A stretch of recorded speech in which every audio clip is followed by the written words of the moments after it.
appointments for 4 days. Now, the appointments you booked are blind appointments. You really did not really for sure confirm the time.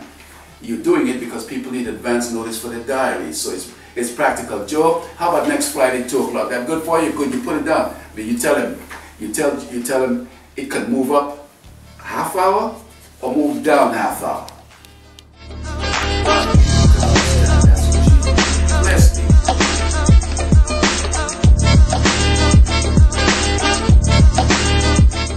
I think the most important thing I learned was where my actual role is within the company.